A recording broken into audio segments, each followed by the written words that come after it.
Bom dia, presidente. Muito bom te ver de novo. Obrigado pela entrevista. Esta entrevista é para o público brasileiro, mas também internacional. E todo mundo de fora do Brasil já sabe muito bem que você acredita que sua condenação é injusta. E vamos discutir isso muito daqui a pouco.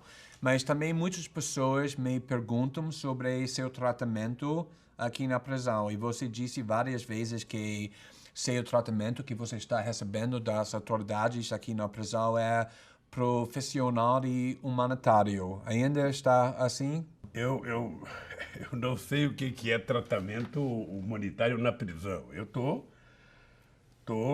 preso, tô numa solitária. A verdade é que é uma solitária, porque eu fico a maioria do tempo inteiro sozinho, eu recebo os meus advogados e só. E a família uma vez por semana. Eu não sei se isso é bom. O que me faz suportar tudo isso, sem ódio e com muita esperança, é que tem milhões e milhões e milhões e milhões de brasileiros que, mesmo em liberdade, vivem pior do que eu estou vivendo. Eu almoço, eu janto. Mas o Brasil é um país que você governou 8 anos, que tem muitos prisioneiros. Como pode comparar seu tratamento aqui, nesta prisão, para o tratamento para prisioneiros comuns, prisões comuns? O brasileiro ou a brasileira que mora numa palafita, ela não tem nenhuma cidadania. O cidadão que mora num quarto de 3x3 e ele é obrigado a almoçar, jantar, cozinhar, fazer sexo com a sua esposa, fazer as suas necessidades fisiológicas num espaço de 3x3, sabe? Ele não está vivendo melhor do que eu estou aqui. Então é por isso que eu me preocupo menos com a minha situação e muito mais com a situação de milhões de pessoas. Mas você não está sendo abusado, torturado? Pessoas estão perguntando veja, assim internacionalmente. Eu estou querendo saber disso. Não, faz muitos anos que nós brigamos para acabar a tortura. Agora a tortura é mais sofisticada. Ela é com base na delação premiada, onde as mentiras são contadas milhares de vezes ao mesmo tempo e as pessoas, às vezes, ficam 2 ou 3 anos presos até dizerem o que o promotor ou o delegado quer ouvir. Eu poderia citar como exemplo a delação do Palocci, em que ele está mentindo da forma mais, sabe, é quase que uma coisa inexplicável. Você pega o Léo, que está preso aí tentando contar mentiras o tempo inteiro, e a senha é tentar falar do Lula. Isso já faz 5 anos. Você sabe que eu estou aqui, em que nem o juiz, nem o procurador, nem o delegado da Polícia Federal que fez o inquérito tem nenhuma prova contra mim. Eles sabem que o apartamento não é meu. Eles sabem que a chácara não é minha. Mas eles contaram uma mentira. Estão maltratando pessoas. Sim, ainda hoje isso continua. Está acontecendo para você? Essa é uma certa... Não, eu até brinco com meus advogados que eu gostaria de fazer uma delação. Fazer uma delação contra o Moro, uma delação contra o TRF4, fazer uma delação contra o delegado que fez o inquérito mentiroso, fazer uma delação contra o Dallagnol. Sabe? Eu gostaria, mas ninguém aceita a minha delação. Tá Vamos ver se você consegue publicar uma parte da minha delação aqui. Daqui a pouco. Porque há uma coisa, Glenn, há uma coisa que é preciso ficar claro.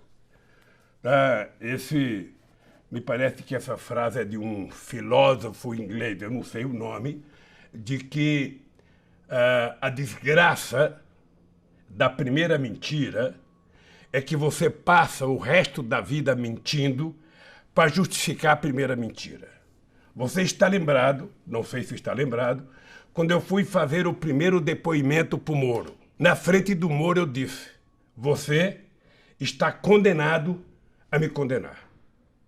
Porque é a quantidade de mentiras que vocês contaram sabe, num acordo feito entre a Lava Jato e a imprensa brasileira, porque a Lava Jato não seria o que é se não fosse a cobertura da imprensa, um conluio entre os meios de comunicação televisado, rádio e jornais, em que você tinha praticamente editores em cada jornal para receber as matérias em primeira mão antes dos advogados. Antes dos advogados de defesa receber qualquer notícia, a imprensa recebia. Então, graças a esse conluio, você construiu uma mentira. Então eu fico pensando todo dia e toda hora o seguinte: como é que a Globo vai utilizar o Jornal Nacional para dizer erramos, no caso do Lula? Na entrevista que eu fiz com você em 2016, você criticou duramente o Lava Jato, insistindo que era seletiva, uma operação dedicada a destruir o PT, como você disse agora também, mas depois disso, a Lava Jato colocou na prisão o Eduardo Cunha, que estava liderando o processo do impeachment contra Dilma, também assim como Michel Temer, que se tornou presidente, depois o Dilma foi impeachmentada, mas agora ele solta, mas voltou, depois solta, mas pelo menos está sendo processado, como o Sérgio Cabral, o governador do Rio de Janeiro, e agora está agressivamente atrás do Aécio Neves, o adversário do centro-direita de Dilma na eleição de 2014. Depois de tudo isso, você ainda acha que Lava Jato foi criado só para destruir o PT? Glei, deixa eu lhe falar uma coisa. A Operação Lava Jato, ela foi seletiva durante grande parte do seu funcionamento. Você que é um jornalista estrangeiro e que pode fazer uma investigação com isenção, faça uma investigação quem foram os doadores do PSDB e quem foram os doadores do PT. Quanto recebeu o PSDB e quanto recebeu o PT. E os outros partidos, façam um estudo profundo, sabe, de forma isenta, e você vai perguntar por que só o Vacari foi preso por conta de finança partidária. Cadê os outros tesoureiros de outros partidos políticos? Mas a Aécio não está sendo processado? Mas a Aécio não era tesoureiro de campanha. Eu estou falando das contas da campanha para mostrar que houve um processo inicial de perseguição ao PT. Por quê? Porque era preciso tirar o PT do governo. E como eles não tinham conseguido tirar o PT do governo durante praticamente 4 eleições, era preciso criar condições objetivas para criar uma animosidade contra o PT. E historicamente no Brasil, e acho que no mundo inteiro, essa animosidade ela cresce quando você acusa alguém de corrupção. Tá? Então veja, para ficar muito claro, eu acho que se alguém roubar, deve ir para a cadeia, sendo do PT ou não sendo do PT, sendo católico ou evangélico, sabe? Roubou, tem que ir para a cadeia, julgou, apurou, sabe? Provou que roubou, vai para a cadeia. Esse é o Estado de Direito que nós queremos construir. Agora, o que eu estou desafiando são as pessoas que me prenderam, sabe, a mostrarem ao mundo uma única prova contra mim. Eu não estou pedindo nada. Mas você concorda que agora o Lava Jato está atrás de outros políticos, inclusive seus adversários na centro-direita? Glei, a Lava Jato, aos poucos, ela foi se transformando numa operação política a benefício de quem dela participa. Eu vou te fazer uma sugestão. Uma denúncia que você pode ajudar a investigar. Não faz muito tempo, nós fomos sabedores de notícias de que houve acordo feito no Departamento de Justiça nos Estados Unidos, em que o Dallagnol estava pegando para o Ministério Público, para a Operação Lava Jato, 2,5 bilhões de reais. Dos Estados Unidos. Dos Estados Unidos. Tá? Depois saiu uma matéria com autorização, assinatura do seu Moro, sabe, autorizando mais 6 bilhões e 800 milhões da Odebrecht, feito aqui no Brasil. E nós sabemos que tem acordos de dinheiro para a Lava Jato em várias outras empresas que agora eles não estão permitindo que se tenha acesso aos números. O PT, inclusive, está reivindicando junto à presidência da Câmara, para reivindicar junto à Caixa Econômica Federal, para que a gente possa saber quem é que fez acordo com a Lava Jato. Tá bom. Ora, na verdade, quando alguém faz um acordo desse e quer pegar 2 bilhões e meio de reais, ou 13 bilhões de reais, ou 6 bilhões de reais, essa pessoa está construindo uma máquina política, está formando uma quadrilha. Tá bom, quero te prometer que estamos já trabalhando com essas questões, investigando... Mas deixa, Gleice, Não, só para não parar pela metade, só dizer o seguinte, olha, Tá. olha, tudo que eu quero é que seja julgado o mérito do meu processo. Eu não quero nada mais do que isso. Eu queria que em algum momento os juízes se preocupassem em ter leitura das provas, tanto de defesa quanto de acusação. Você sabia que eu tive 73 testemunhas e que o Dallagnol não compareceu em nenhuma audiência? Ele criou aquela mentira do PowerPoint e desapareceu. Ele só fala com a Mira Leitão na Rede Globo de televisão e de vez em quando dá uma entrevista. E deve estar fazendo palestra para ganhar dinheiro. Então, o que eu quero não é a convicção dele, o que eu quero é uma prova. Ora, se ele provar que eu tenho o que ele acha que tem, ora, não custa nada, eu estou desmoralizado perante a opinião pública. Não podemos resolver isso agora. Você tem suas acusações, veja, mas é uma Quando questão o PT das provas. Só para você saber, quando o PT denunciou o fundo do Dallagnol, o Dallagnol foi na Caixa Econômica e assinou um documento, sabe, para ser assenhorado o fundo. Ou seja, eu estou condenado sem ter nenhum fundo, sem ter nenhum dólar, nenhum real, e ele está livre, sabe, tentando pegar 2 bilhões e meio de dólares. Nós fizemos a denúncia ao Conselho Nacional do Ministério Público. Sabe quem vai julgar? O Conselho. O Conselho tem quem? 8 membros do Ministério Público. Então o resultado, qual vai ser? Qual é a dúvida? Durante a eleição de 2018, nós passamos um ano tentando te entrevistar, assim como outros jornalistas, mas nenhum jornalista foi autorizado a te entrevistar, apesar do fato que os presos mais violentos do país, inclusive nem o chefe do traficante do Rio de Janeiro, foram entrevistados na prisão. Mas agora que a eleição terminou e Bolsonaro ganhou, de repente o judiciário está permitindo alguns jornalistas, o Folha, o País, o Kennedy Alencar para a BBC, nós, permitido te entrevistar. Como você explica isso? Grey, eu tenho clareza de que tudo o que aconteceu neste país, em função da Lava Jato, foi para impedir que o Lula fosse candidato a presidente da República. Hoje eu tenho muita clareza. Da mesma forma que eu tenho clareza que o Departamento de Justiça dos Estados Unidos está por detrás disso. Da mesma forma Tem evidência para isso? Hein? Tem evidência? Tem provas? Eu tenho só convicção. Por tudo. Da mesma forma que eu tenho, sabe, hoje, muita certeza de que o pré-sal está, sabe, envolvido em tudo que aconteceu comigo e com a Dilma. Ou seja, o golpe, a minha prisão, as denúncias. Veja, porque a Lava Jato ela poderia ter tido um papel importante punindo o empresário se é que ele roubou, mas permitindo que a empresa continuasse a gerar empregos, a pagar salário. Que a Petrobras não fosse quebrada, não fosse vendida, não fosse repartida como eles estão fazendo. Então, hoje eu tenho clareza que a liberação de eu dar entrevista, primeiro eu agradeço a vocês que reivindicaram na justiça.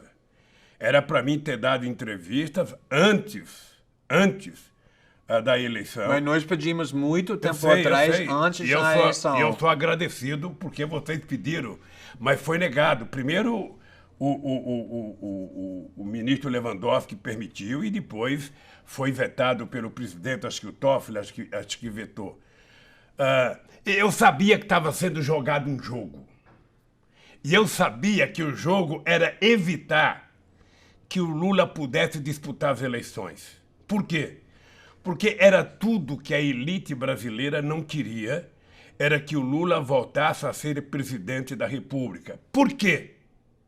Se eles ganharam muito dinheiro no meu governo, se eles ficaram mais ricos no meu governo. Mas não era verdade que, por exemplo, o lucro dos bancos explodiu durante sua presidência? Eu não sei se explodiu, mas cresceu bem. Cresceu muito, não? Mas a verdade é que as pessoas mais pobres subiram um degrau Também. Na escala social.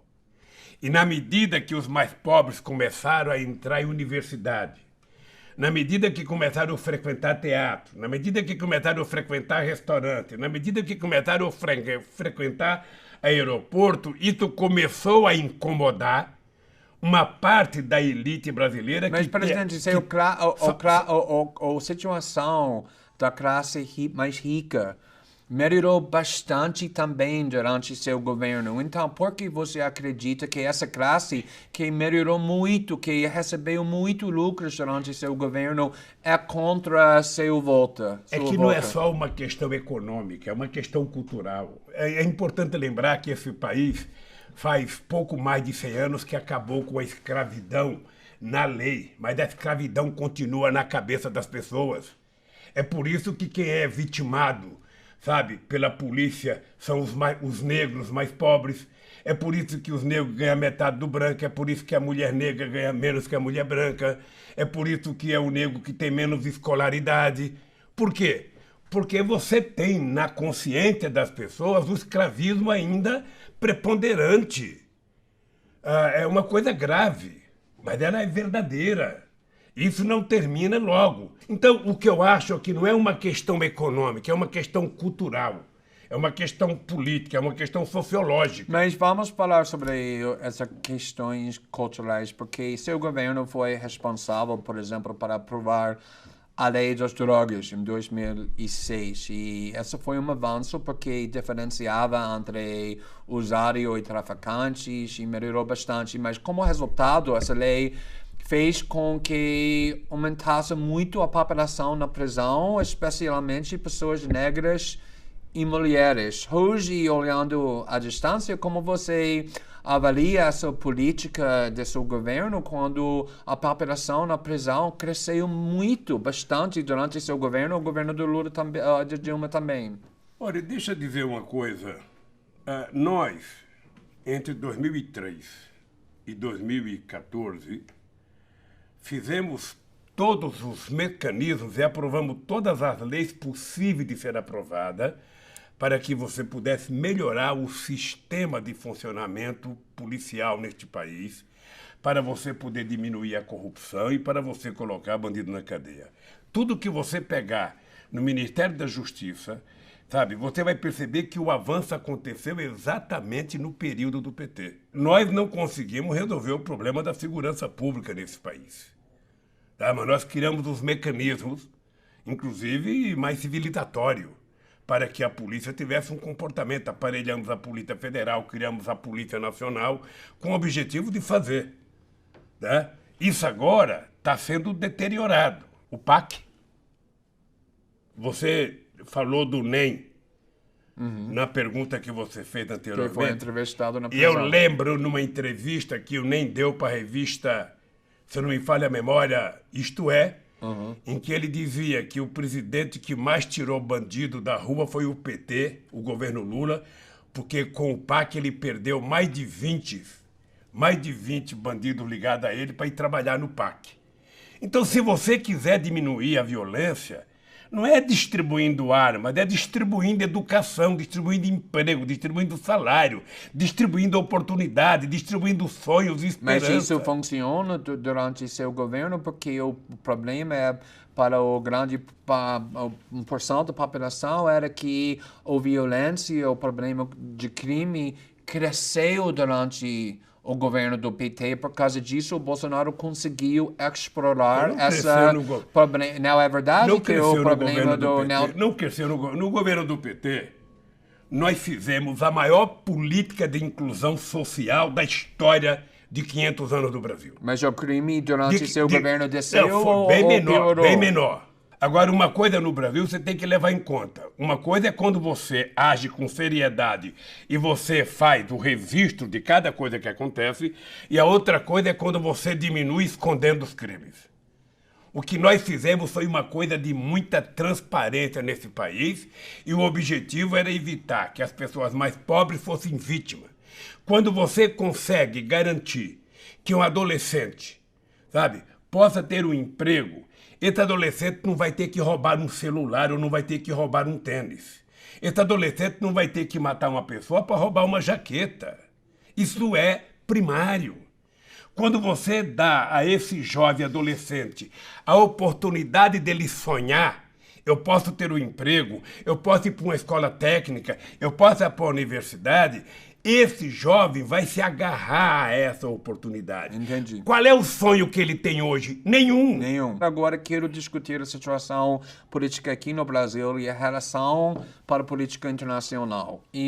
Porque todo mundo tem muito interesse agora na situação aqui no Brasil por causa do governo Bolsonaro. E em 2015, nos Estados Unidos, era impensável que Trump pudesse ser eleito presidente dos Estados Unidos. Ninguém acreditou, mas agora ele é presidente. A mesma coisa no Reino Unido com a decisão de sair do EU. A mesma coisa na Europa com partidos nacionalistas e extremistas da direita. Um ano atrás, aqui no Brasil, ninguém acreditava, era impensável que Bolsonaro fosse eleito presidente do Brasil, mas agora ele é. Eu sei que você acredita que a vitória do Bolsonaro foi por causa de coisas únicas ao Brasil, como os ataques da mídia ao PT, e vamos discutir isso daqui um pouco, mas para agora você vê a eleição do Bolsonaro também como parte desse padrão no mundo democrático de partidos extremistas de direita vencendo e derrotando os partidos da centro-esquerda? Olha, no processo democrático no mundo inteiro, a rotação e a alternância de poder é uma coisa normal. Isso vale para os Estados Unidos, vale para a Alemanha, vale para o Brasil, vale. Uma eleição ganha a direita, outra eleição ganha a esquerda, uma outra eleição ganha... Mas a direita está ganhando muito, Agora, em muitos países. Veja, nós tivemos um período muito extraordinário na América Latina. Um período de mais crescimento, de mais distribuição de renda, de mais inclusão social na América Latina, aconteceu de 2000 a 2014. Com a eleição de Kirchner, Lagos, Cristina, Kirchner, Lula, sim. Evo Morales, Chaves, Rafael Correa, foi um momento de ouro da América Latina. Agora você está vivendo um momento da extrema-direita que estão fracassando de forma absurda. O Macri é um desastre na Argentina e ele é a solução. Tem um livro... Por que isso está acontecendo? Tem um livro do Mia Couto, que é um grande escritor moçambicano, que tem uma frase que é o seguinte: em tempo de terror, escolhemos monstros para nos proteger. Ora, quando você cria o ódio na sociedade, quando você cria a antipolítica, quando você tira a esperança de qualquer pessoa, sabe, nas instituições existentes, ou seja, qualquer coisa vale. Qualquer coisa vale. Eu sei que os americanos não acreditavam que o Trump tivesse a menor chance. E por que o Trump ganhou as eleições? Não foi por causa do Putin, como eles tentam falar.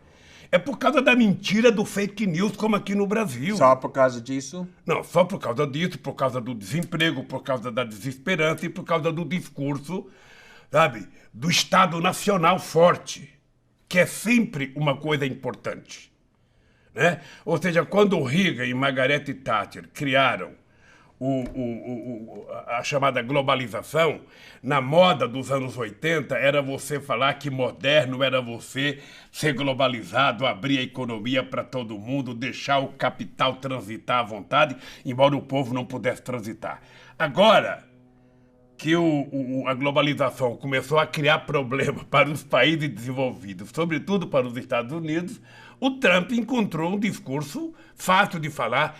Os Estados Unidos para os americanos, emprego para os americanos. Mas, presidente, sobre Trump, né, nos Estados Unidos não é bem conhecido que tem muitas pessoas que votaram no Obama em 2008, 2012 e depois votaram no Trump em 2016. E aqui no Brasil temos a mesma coisa. Muitas pessoas que votaram em você e depois na Dilma votaram no ano passado no Bolsonaro. Como você explica isso? Eu posso te dizer uma coisa? Eu conheço razoavelmente bem a Hillary Clinton. Era muito fácil você encontrar uma pessoa mais popular do que ela para ganhar. Ela não era uma figura simpática. Então a eleição do Trump se deveu ao fato dele ter um discurso correto para os operários brancos, sabe, da indústria automobilística que estavam ficando desempregados. Ele prometeu o óbvio emprego para o povo americano. Prometeu brigar com os chineses para o povo americano para gerar emprego. E isso fez ele ganhar as eleições.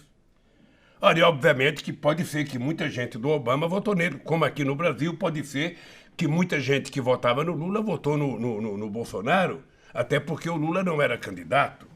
Se o Obama fosse candidato, eu não sei se os votos iriam para o Trump.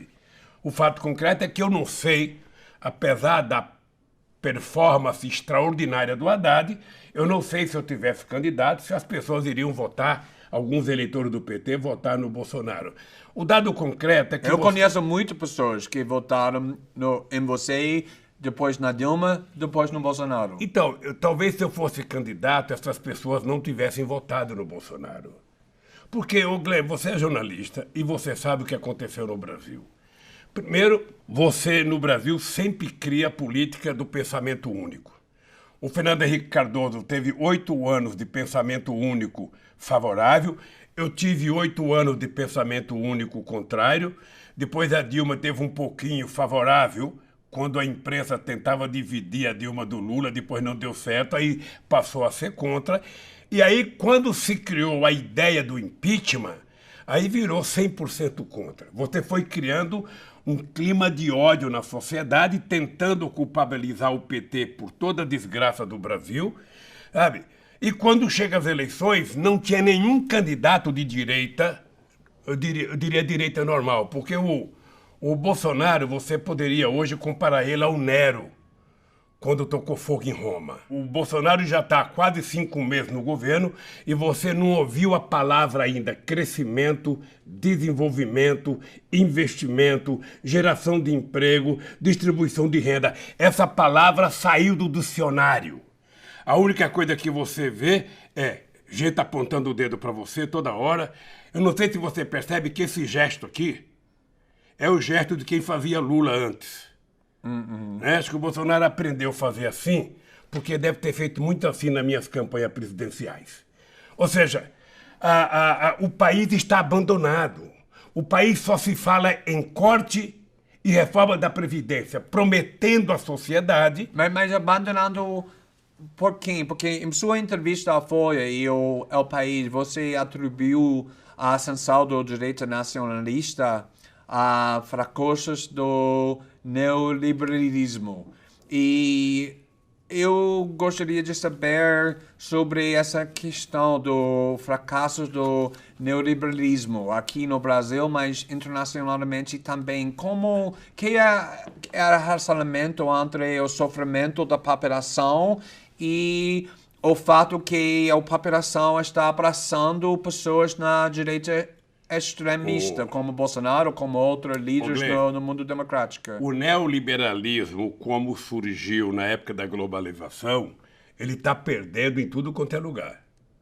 E não está perdendo para a esquerda, ele perde para a direita. Perde para a direita. tá? Como perdeu para o Hitler, como perdeu para o Mussolini. Ou seja, nós tivemos dois exemplos agora, que foram Espanha e Portugal, em que a esquerda voltou a ter uma ascensão no processo eleitoral. Mas mesmo na Alemanha, sabe, a Angela Merkel, que é uma senhora política muito forte, ela hoje, se não fossem os acordos com o SPD, ela não governaria a Alemanha. Mas também lá a direita extremista está crescendo. Eu sei, está crescendo no mundo inteiro, mas veja, eu acho que é um alerta para a esquerda. Tá? A direita não vai... Pode ficar certo que depois do Bolsonaro, que depois do Macri, a Cristina vai ganhar as eleições na Argentina. Pode ficar certo que aqui no Brasil a esquerda vai ganhar as eleições aqui na próxima eleição. Pode ficar certo que se o Evo Morales for candidato, ele vai ganhar na Bolívia. E assim em vários estados. Eu espero que os americanos tenham juízo e não permita a continuidade do Trump como presidente americano, porque não é um problema para os americanos. O Trump é um problema para o mundo. Ele tem que saber que, pela importância dos Estados Unidos da América do Norte com o mundo, ele não pode tomar decisões sem levar em conta os reflexos da decisão dele, sabe? No mundo. Ele não pode, ele tem que pensar antes de tomar decisão. Não pode ficar ameaçando guerra para tudo quanto é lado, ameaçando atacar, ameaçando... Chega! Chega de mentira como a do Vietnã, chega de mentira como o Iraque, chega de mentira como a Líbia. É preciso parar, o mundo precisa de paz. O mundo precisa de paz, o mundo precisa de escola, o mundo precisa de livro, não de armas, o mundo precisa de emprego. Eu às vezes, Glenn, fico irritado porque na reunião que nós fizemos do G20 em Londres, foi a primeira reunião que o Obama participou, a gente tinha tomado decisões importantes para enfrentar a crise de 2008. E uma das possibilidades era que os países ricos, na medida em que tinha diminuído o consumo interno, que eles facilitassem o financiamento para os países pobres se desenvolverem, se modernizarem, comprarem máquina nova, ter acesso a ciência e tecnologia. Isso não foi feito, voltou o protecionismo. Mas, presidente, isso é uma crítica comum para PT também, que embora você e Dilma tenham uma reputação e um passado político de esquerda, a forma que você governou era neoliberal e existem inúmeros exemplos citados do fato que já discutimos o lucro do banco que explodiu durante sua presidência, assim como o Partido Democrata nos Estados Unidos é financiado por Wall Street e pela Vale do Silício. O PT foi financiado pelas suas empresas mais ricas aqui no Brasil, Odebrecht, ou AS, JBS e muitos bancos. Você implementou uma reforma da Previdência em 2004, o Dilma implementou a solidariedade em 2014, a hidroelétrica de Beramonte, que os ativistas do meio ambiente e indígenas era contra, você cortou os impostos para pessoas mais ricas. Se você acha que a vitória do Bolsonaro foi causada pelos fracassos do neoliberalismo, você acha que o PT também construiu isso? Não, Glenn, eu não vou responder essa pergunta agora sem antes responder a quantidade de coisas que você falou do PT e do meu governo. Não, quero que você responda. É importante ter em conta o seguinte. Quero que você faz. É importante ter em conta o seguinte. É uma crítica comum, estou perguntando por causa disso. No meu governo, eu nunca disse que era um governo socialista. Primeiro, quando você ganha uma eleição, você tem que estabelecer qual é a correlação de forças que você vai ter para você poder executar as suas políticas. É importante lembrar, querido Glenn, que eu fui eleito presidente da República num parlamento de 513 deputados, eu tinha 91 deputados. O Bolsonaro tem 50. 51. Ele vai precisar muito mais do que eu construir uma correlação de força favorável para ser aprovada as coisas que ele quer. Não adianta ficar dizendo a velha política, a velha política é ele. Ele é um cara que teve 28 anos de mandato. Ele é a velha política. Eu sou a nova. Eu só tive 4 anos de mandato de deputado e não quis mais ser deputado. Ele teve 28 anos. Então, parar com essa bobagem de nova política e velha política. Parar com essa bobagem. Quem quer governar, governa com o que tem. Eu governo o país que eu tenho. Eu não governava a França, nem a Alemanha, nem os Estados Unidos. Eu governava o Brasil. E quando eu cheguei no governo, tinha 54 milhões de pessoas que passavam fome, que não tomavam café de manhã. E eu tinha assumido o compromisso que no término do meu mandato, cada brasileiro iria estar tomando café, almoçando e jantando. É por isso que eu, mesmo sendo o único presidente que não tem o curso universitário, e também não troco o meu por alguns que têm, sabe? Não troco o meu por alguns que têm, sabe? Sou o presidente da República que mais colocou estudante na universidade, que mais fez universidade federal, que mais fez escolas técnicas na história do país, que mais fez política de transferência de renda, que mais aumentou o salário mínimo, que mais fez assentamento do sem terra. Mas como pode explicar o sofrimento da população que trouxe Bolsonaro na presidência por que eu fiz isso? Depois de 14 anos do PT? Por que eu fiz isso, querido? Por que eu fiz tudo isso? Sabe, que eu acabei de dizer. Porque eu entendo que se alguém quiser resolver os problemas do Brasil, alguém tem que utilizar a palavra povo. Alguém tem que olhar para as pessoas e enxergar um ser humano. As pessoas não podem enxergar um número. As pessoas não podem enxergar uma dívida. Você quer diminuir a dívida pública do Brasil? Faça a economia crescer. Você quer diminuir o déficit da Previdência? Gere empregos. Por que em 2014 a Previdência era superavitária?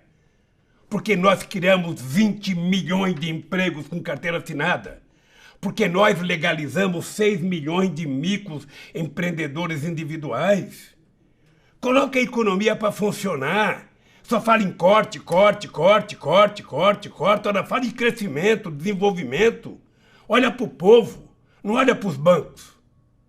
Olha, como é que você pode imaginar um país crescer tendo um presidente batendo continência para a bandeira americana? Não, mas estou perguntando porque era você que culpou a ideologia de neoliberalismo para o crescimento do Bolsonaro e outros extremistas. E estou tentando entender a diferença entre como você governou e o Dilma governou e essa ideologia. Quais diferenças você está vendo? Glenn, nós começamos a nossa entrevista, eu comecei dizendo que o grande problema do PT não foi o erro do PT. O grande problema do PT foram os acertos do PT.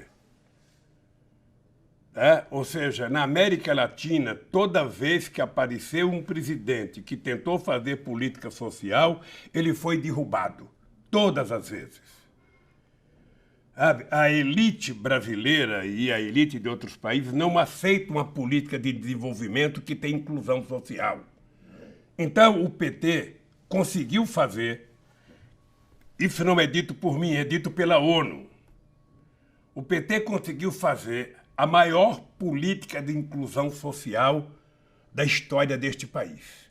É importante lembrar que no nosso governo foi o único momento na história em que os mais pobres tiveram um crescimento percentual acima dos mais ricos. Não que os ricos não ganharam, mas que os pobres cresceram percentualmente mais. Foi a única vez e começou a incomodar. Você deve ter ouvido no aeroporto do Galeão, no aeroporto de Congonhas, o aeroporto parece uma rodoviária. Tá cheio de pobre aqui andando, gente que não sabia nem frequentar aeroporto. Então, por que tem tanta raiva deste país que deixa trouxe o Bolsonaro da presidência? Mas vamos ver. Você é a oportunidade que eu tenho de fazer o povo brasileiro entender o que aconteceu. Veja, vamos pegar o Bolsonaro. O Bolsonaro teve 39% dos votos totais, não dos que votaram, dos votos totais. 39%. No primeiro turno? Não, no segundo turno. Se você fizer a somatória, ele teve 57% dos votos válidos, mas teve 39% do total de eleitores. Mas ganhou com margem grande. É um terço, ou seja, ganhou as eleições. Ganhou as eleições, margem grande. Mas você tem uma maioria de pessoas que não votaram. Não votaram nele. Tudo bem? Tá? Pois bem. Por que votaram nele? Votaram nele, eu disse a frase para você e vou repetir aqui. Em tempo de terror, muita gente escolhe um monstro para se proteger. E as pessoas preferiram acreditar numa mentira chamada Bolsonaro, num homem que pregava o ódio, num homem que pegava a violência, num homem que não gostava de negro, num homem que não gostava de homossexual, num homem que não gostava de mulher, num homem que não gostava de pobre, um homem que falava que tinha que matar, sabe? E votaram nele. Por quê? Porque do outro lado era o PT, e o PT era o demônio. Quem sabe... Você veja uma coisa, Glenn. Eu, quando perguntado, sabe, muitas vezes eu dizia, foi Deus que não quis que eu ganhasse as eleições em 89. Por quê? Eu perdi em 89, perdi em 94, perdi em 98 e nunca fiquei zangado. Você nunca me viu nervoso porque perdi. Eu ia para casa me preparar para outra. Então, o ódio começou com a vitória da Dilma em 2014, não. Começou com as manifestações de 2013 e foi consolidado com a derrota do Aécio, que começou a pregar a queda da Dilma, o ódio. E eles não conseguiram aceitar essa perda. Mas quero perguntar, porque isso é bem importante que você disse agora, que o PT é demônio, ódio contra o PT, porque tem uma crítica comum que estou ouvindo frequentemente sobre a sua estratégia durante a eleição de 2018, especificamente que você fez tudo o possível para enfraquecer a candidatura presidencial de Ciro Gomes, da centro-esquerda, que muitos acreditam que tinha uma chance muito maior de ganhar do Bolsonaro do que o candidato que você escolheu do seu partido, Fernando Haddad, por causa da raiva e ódio que existe no Brasil em relação ao PT, porque Haddad era desconhecido fora do São Paulo. E no primeiro turno, para a audiência internacional, Haddad fica em segundo lugar. E no segundo turno, Bolsonaro derrotou seu candidato do PT por uma grande margem. E esses críticos falam que você preferia perder para Bolsonaro, mas manter o controle da esquerda com o PT, do que ter uma melhor chance de derrotar Bolsonaro, se isso significasse deixar um outro partido do Ciro representa a esquerda. Essa crítica não é válida. Você acredita nisso? Eu estou perguntando se você acha. Se você acredita. Sabe por quê? Eu vou falar que eu sei. Eu sei que seu candidato, que você transferiu muitos votos para deixar ele chegar no segundo turno, perdeu para grande margem de Bolsonaro. E estou perguntando se isso era a estratégia certa. Eu vou tentar falar. Veja, a minha estratégia, a primeira estratégia minha, o que você está falando eu vivi em 89. Em 89, o Brizola, sabe, de quem eu tenho muita boa recordação, achava que ia ser presidente. O Brizola votou do exílio presidente da República. E quando teve as eleições, fui eu que fui para o segundo turno. Você sabe que o Brizola chegou a pedir para que eu e ele desistíssemos para apoiar o Mário Covas? Eu falei, Brizola, mas se o povo quisesse votar no Mário Covas, teria votado. Por que não votou? Como é que eu vou ficar agora com os eleitores que votaram em mim? Eu vou desistir para apoiar o Mário Covas que perdeu? Ora, se o povo queria votar no Ciro no segundo turno, por que não votaram no primeiro?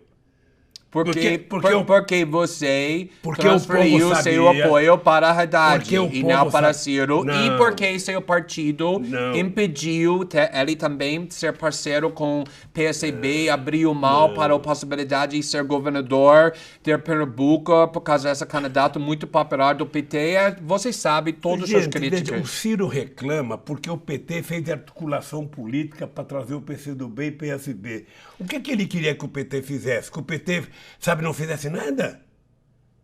Ele queria que o PT não conversasse com o PSB? Mas foi você que disse que o PT é demoníaco, que era atacado muito. Deixa eu falar, o Ciro tem que aprender uma coisa. Isso em política é importante. Se você um dia for entrar na política, aprenda isso. Se você quiser que alguém goste de você, você precisa aprender a gostar da pessoa. Se você quiser que alguém te respeite, você precisa respeitar as pessoas. Olha, se o Ciro queria de verdade o apoio do PT, ele poderia ter conversado com o PT. Eu vou lhe contar uma história que você não sabe. e que ninguém nunca contou para ninguém, porque o Ciro nunca contou. Uma vez o Mangabeira Unger vai no escritório e fala assim para mim, olha, nós fizemos uma reunião com o Haddad e o Ciro. E nós conversamos do Haddad ser vice do Ciro. Eu falei para o Mangabeira, ô Mangabeira, você não acha que antes você deveria ter conversado com o PT? Ora, eu perdi 4 vezes, até chegar lá. O Ciro já perdeu 3, quem sabe ele perca mais uma. Se o Ciro quiser aliados, ele tem que saber conversar. Ele tem que saber convencer as pessoas. Ele tem que assumir compromisso programático. Tudo bem, com certeza o Ciro vai ouvir isso e... Não, eu acho, veja, o Ciro sabe da relação que eu tenho com ele. Eu sempre tive uma relação de muito respeito com o Ciro e sou agradecido ao Ciro de ter participado do meu governo. E vou lhe dizer mais. Eu era contra o Ciro ser candidato a deputado e convidei ele para ser presidente do BNDES. Mas exatamente por causa disso, ele sentiu que ele tinha uma chance muito maior do que o candidato que você botou na segunda lugar, no segundo turno. Mas tudo bem, vamos... Mas deixa eu lhe contar mas, por exemplo, eu quero usar essa oportunidade para discutir um pouco sobre o desafio da esquerda internacional, porque é muito importante, porque você é uma das únicas grandes lideranças da esquerda dos últimos 20 anos que conseguiu vencer eleições nacionais em um grande país, alcançando os mais pobres e marginalizados. E acho que isso é bem importante para ouvir que você pensa sobre os problemas que a esquerda internacional está enfrentando, porque na maioria dos países do mundo democrático, inclusive aqui do Brasil, a esquerda está com grande dificuldade em atrair o apoio desses grupos, enquanto atraem o apoio dos classes mais ricas, com pessoas com mais educação formal, universitários. Eu quero saber o que falta à esquerda mundial e brasileira fazer, que você foi capaz de fazer, para se reconectar com o povo. Olha, eu em 2008, na crise econômica, eu descobri que o mundo estava sem liderança.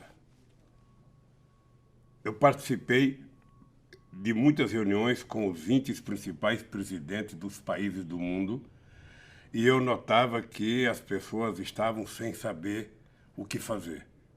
E a minha preocupação, por exemplo, com a União Europeia, era que a União Europeia tinha ficado muito burocrática, ou seja, não era os políticos que falavam, era a burocracia que falava, era a comissão disso, a comissão... Tudo tem uma comissão para resolver e o político não decide. Eu achava isso muito ruim, sabe?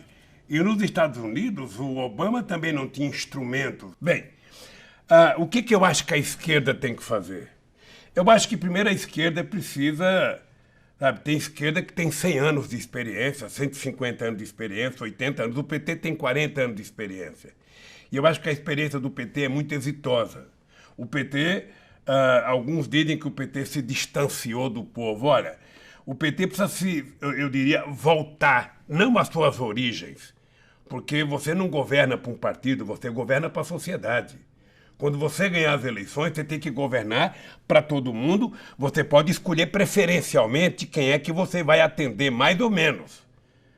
Mas você tem que governar para todo mundo, tem que respeitar todo mundo, tem que gostar de todo mundo, tem que atender todo mundo. Foi assim que eu fiz. Eu duvido, Glenn, que você encontre num país, na época do meu governo, um prefeito, ou um governador, ou um deputado de um partido adversário que tenha falado mal do meu governo.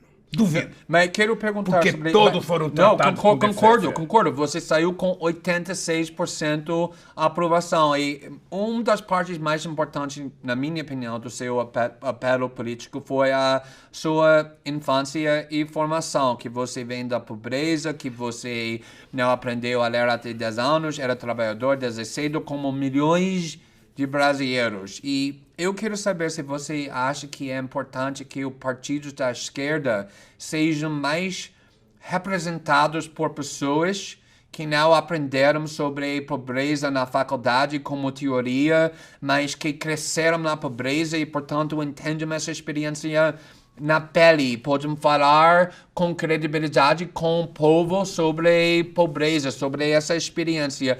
E você acha que a esquerda brasileira, a esquerda internacional tem isso agora, como você conseguiu fazer? Olha, eu acho que a esquerda tem muita gente bem estudada, bem intelectualizada, que pode fazer isso. O que nós precisamos... Mas é a mesma coisa, ter experiência? O que nós precisamos é criar compromissos.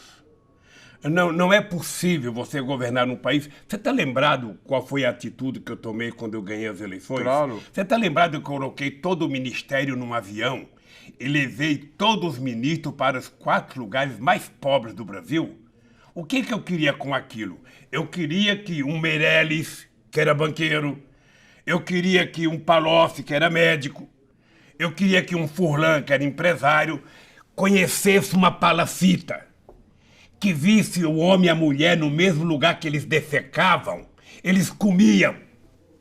Eu queria que eles vissem a quantidade de meninas, sabe, com 2 ou 3 filhos, com pai desaparecido. Eu queria que eles vissem o Vale do Jequitinhonha, eu queria que eles conhecessem o mundo tal como ele é, não o mundo de Brasília. Então a esquerda ela tem que assumir compromisso. Você não vai conseguir governar se você não definir para quem que você quer priorizar. Para quem que eu vou governar?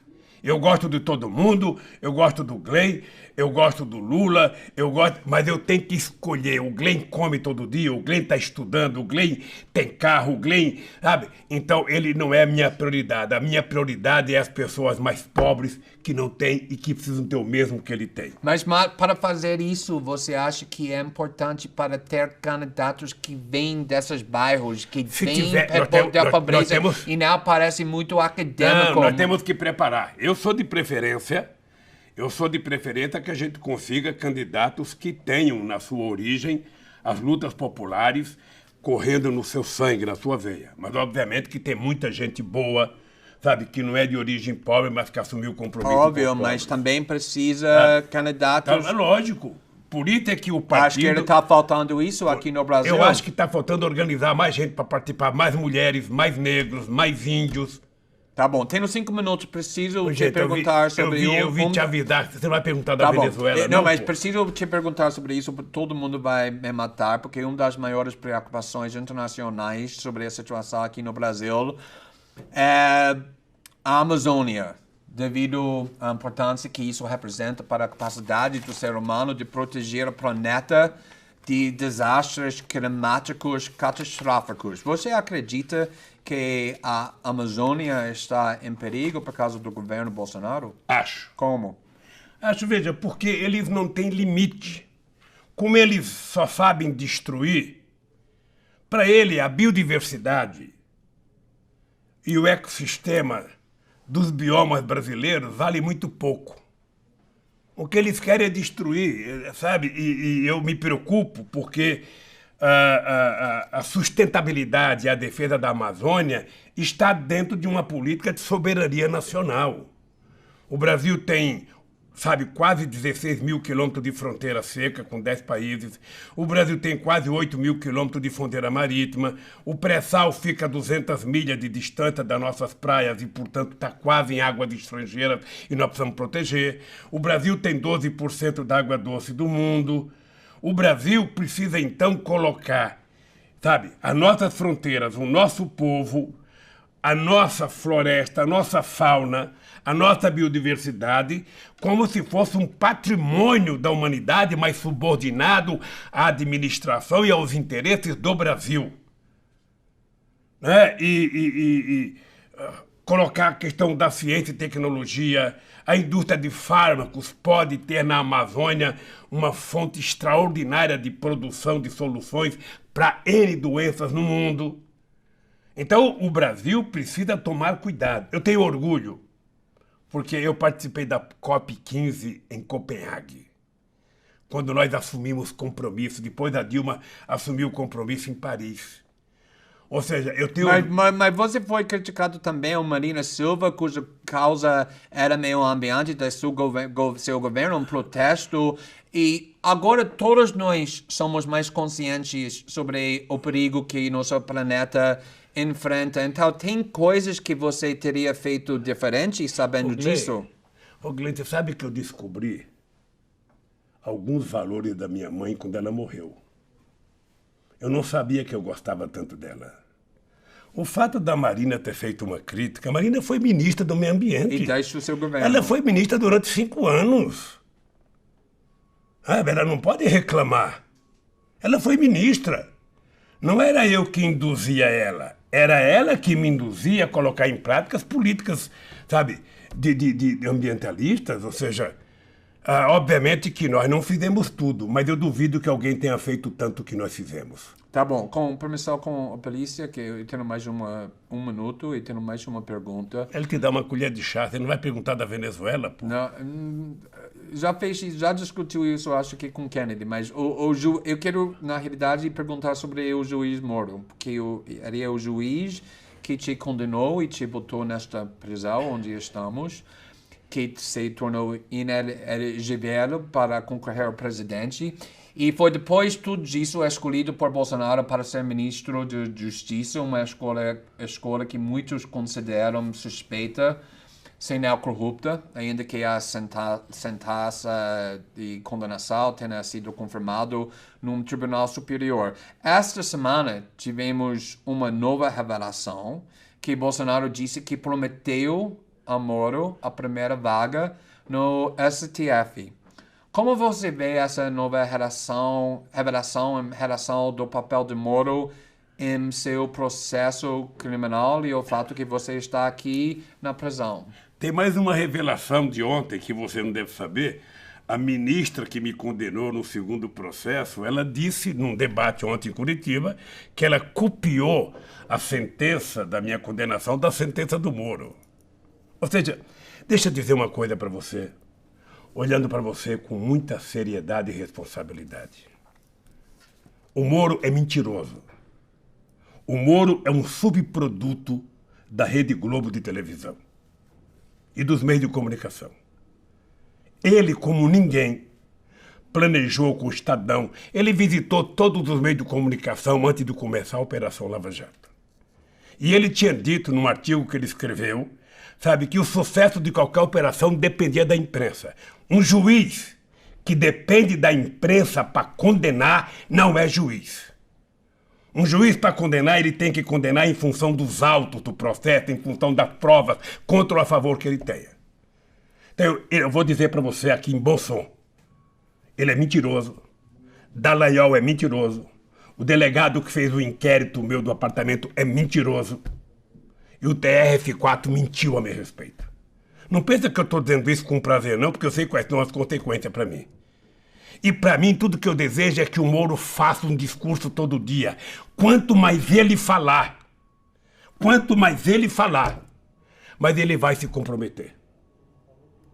Ele não nasceu para fazer algo além de ler o Código Penal.